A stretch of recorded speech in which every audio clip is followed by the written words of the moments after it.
Hello guys, we're going to go through your grammar lesson right now. So this is the same grammar lesson that you did yesterday. I will go through and read the sentences, but again, you were just moving the punctuation mark, okay? So to review, a period would be a telling sentence. A question mark would be a question sentence if you're asking a question. And an exclamation point would be like something exciting, or maybe like you are angry or something that you have to raise your voice for. The first sentence says, "Why are you sad?" Would you use a period, question mark, and exclamation point? Don't forget to look over here at the hint that says you are asking. This part says, "This is my cab." Would you need a period, question mark, or exclamation point?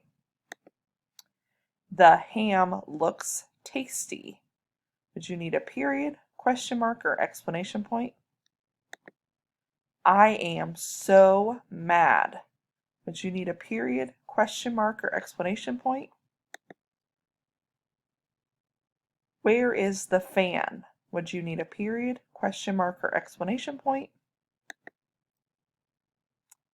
I have a toy car.